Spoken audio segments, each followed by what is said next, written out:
Vamos lá, pessoal, bom dia, bom domingo, né? Eu tô gravando este vídeo domingo porque eu tentei gravá-lo ontem, não deu certo, a conexão não estava boa. Hoje, ao que tudo indica, o vídeo vai conseguir ir até o final, pelo menos a minha conexão tá boa. Quero saudar o professor Sumariva, que já deu ar das graças aqui. Muitíssimo obrigado, professor, que vai estar comigo em Campina Grande, dia 6 de outubro, falando no Congresso de Polícia Judiciária da Associação Nacional dos Delegados de Polícia da Polícia Civil. Então, ontem aqui, muita gente comentando, realmente, ontem foi frustrante, também acho, mas sem problemas. Eu vim aqui, domingão, meio-dia, para conseguir falar com vocês a respeito do artigo 159.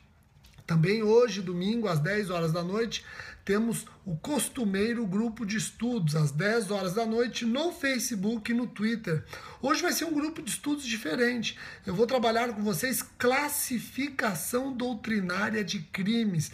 Alguns crimes esquisitos, algumas classificações estranhas que a doutrina nos apresenta e o examinador resolve cobrar em concurso, na verdade? Então eu vou pedir para vocês diminuírem um pouco as mensagens para eu poder dar as dicas que eu preparei a respeito do artigo 59. É só o primeiro vídeo a respeito do artigo 159. Eu vou trabalhar o artigo 159 em outros vídeos, tá bom? Esse é o primeiro. Para quem está me acompanhando pela primeira vez, através do Periscope, eu estou estudando cada um dos artigos do Código Penal. Estamos no artigo 159. Esse vídeo, ele logo em seguida vai para o meu canal do YouTube, tá bom? Então, vamos diminuindo as mensagens. Quem não conseguir assistir agora, ou se estiver travando, assista a reprise ou no meu canal do YouTube. Então, vamos diminuindo um pouquinho, por favor. Vamos diminuindo. Professor Sumariva, me corrija se eu tiver errado em alguma coisa que eu falar aqui. Grande professor Sumariva, acabou de lançar um livro, um manual de penal. Preste atenção, o artigo 159 do Código Penal pune o crime de extorsão mediante sequestro. O artigo 159 anuncia: é delito sequestrar pessoa com o fim de obter para si ou para outra em qualquer vantagem como condição ou preço do resgate. A pena anunciada é de reclusão de 8 a 15 anos. Nós estamos diante de um crime contra o patrimônio, aliás, um dos mais graves crimes contra o patrimônio, punido com penas rigorosíssimas, que tem como sujeito ativo qualquer pessoa. Qualquer pessoa pode praticar o crime do artigo 159. É um delito comum, não exige qualidade ou condição especial do seu agente. Ontem eu consegui falar, hoje eu vou repetir, a respeito do sujeito passivo. Quem é o sujeito passivo? Também qualquer pessoa. Também qualquer pessoa. Aí eu perguntei e pergunto hoje novamente: pessoa jurídica pode figurar como vítima do crime de extorsão mediante sequestro? Pessoa jurídica pode figurar como vítima do crime de extorsão mediante sequestro? Pessoal, olha só que interessante. Se você pensar que o crime consiste em privar alguém da liberdade de locomoção e condicionar a liberdade ao pagamento de resgate, talvez você se sinta induzido a responder que pessoa jurídica, não tendo o direito de ir, vir e ficar, não tendo a liberdade de locomoção, não pode ser vítima do crime de extorsão mediante sequestro. Está errado. Pode sim. Se eu sequestro alguém, esse alguém já é vítima do 159. E se o pagamento do resgate se dá por meio do patrimônio de pessoa jurídica, que não se confunde com o patrimônio das pessoas físicas que a integram, a pessoa jurídica também foi vítima do crime do artigo 159. Se eu sequestro o empresário e quem paga o resgate do empresário é a pessoa jurídica da qual o empresário é sócio-diretor, como a pessoa física não se confunde com a pessoa jurídica, a pessoa jurídica também figura como vítima. Vítima, pois atingida no seu patrimônio. Compreenderam isso? Então, pessoa jurídica pode ser vítima, sim. Rogério, no que consiste o crime? O crime consiste em diz o artigo 159, o verbo nuclear, sequestrar pessoa. Rogério, pera um pouquinho. Está falando em sequestrar, mas o artigo 148 do Código Penal, ele trabalha o sequestro e o cárcere privado.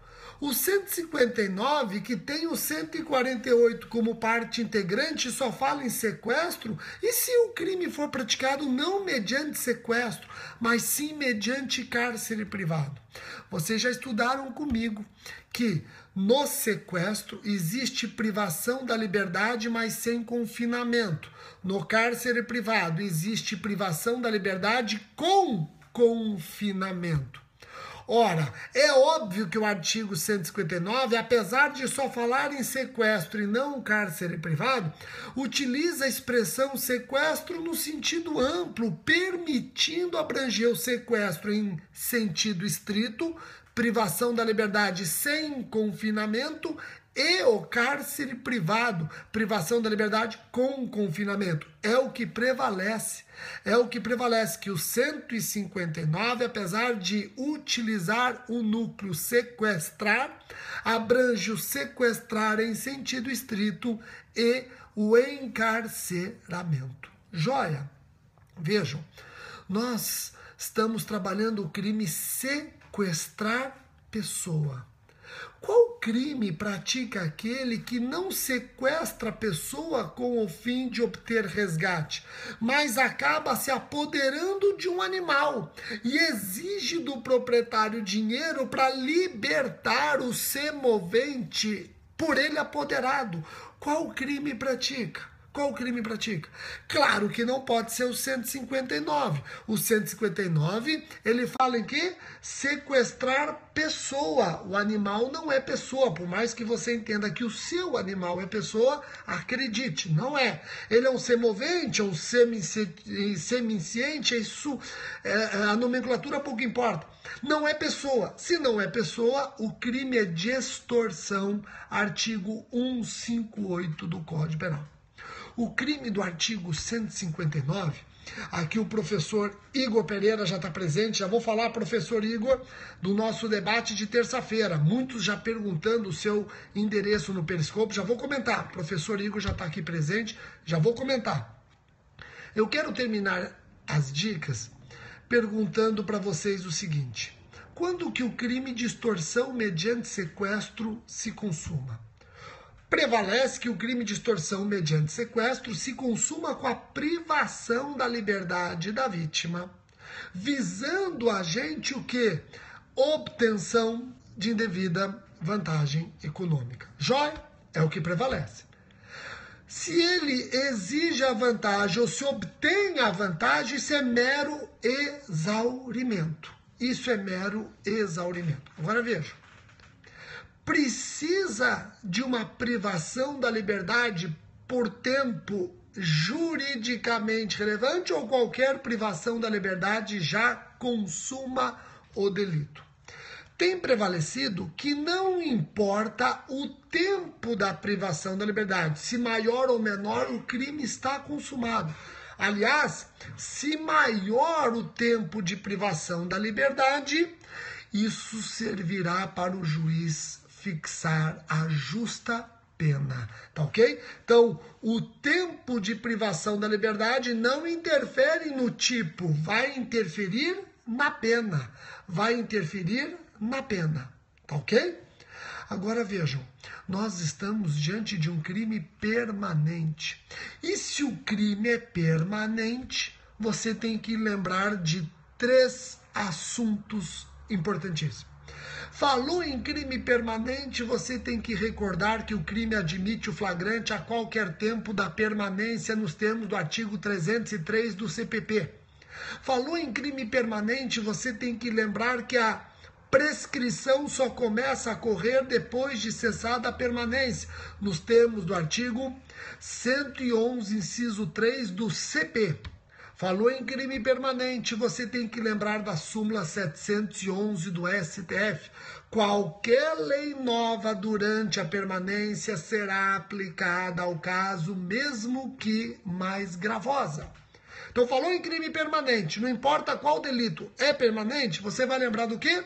Você vai lembrar do 303 do CPP, flagrante a qualquer tempo da permanência, 111, inciso 3 do CP, prescrição só começa a correr depois de cessada a permanência, e da súmula 711 do STF. Lei nova, durante o período de permanência, cuja vigência coincide com o período de permanência, vai ser aplicada ao caso, mesmo que mais grave. Compreenderam? Joia. Nós vamos ter um outro vídeo do artigo 159, onde eu vou trabalhar as qualificadoras, tá ok? E eu quero encerrar convidando todos para hoje às 10 horas da noite, acompanharem o grupo de estudos no Facebook e no Twitter. Nós vamos trabalhar 20 classificações doutrinárias estranhas dadas pela doutrina e que caem em concurso. Por exemplo, o que é crime do colarinho azul? Nós vamos falar disso hoje. Crime do colarinho azul, nós vamos falar disso hoje, tá ok? E eu quero convidá-los para terça-feira à noite. Terça-feira à noite, eu e o professor Igor Pereira, promotor de justiça no Ceará, nós vamos fazer um debate aqui no Periscope sobre o uso de bem público e as consequências penais e eleitorais. Eu vou falar de peculato uso, ele vai falar das consequências eleitorais do peculato uso. Terça-feira. Para vocês conseguirem assistir o debate, vocês têm que seguir no Periscope o professor Igor Pereira. Rogério, qual é o endereço do Periscope do professor Igor Pereira? É só você ir no meu Periscope e lá nas pessoas que eu estou seguindo, o primeiro que vai aparecer é o professor Igor Pereira. Clica lá e começa a segui-lo, senão você não vai conseguir acompanhar o debate. O debate vai ser constituído da minha fala, da fala dele, depois volta para minha réplica e aí ele termina na tréplica. Então, você que ainda não segue o professor Igor Pereira, entra no meu Periscope, nas pessoas que eu estou seguindo, você vai lá ver, professor Igor Pereira, pum, clica, está seguindo, terça-feira à noite vamos estabelecer um debate aqui pelo Periscope, tá bom? Joia? Pessoal, muitíssimo obrigado pela atenção de vocês, muitíssimo obrigado. Eu peço desculpa por ontem eu tentei 3 vezes, não deu certo. Tive que voltar domingo, talvez atrapalhando o descanso de todos, o sagrado descanso, concurseiro tem que descansar também. Mas vocês já sabem, domingo comigo continua sendo motivo para passar conhecimento. Hoje, 10 horas da noite, estamos juntos. Tá bom? Muitíssimo obrigado. Acho que hoje a transmissão foi perfeita e até o nosso próximo vídeo. Tchau, tchau.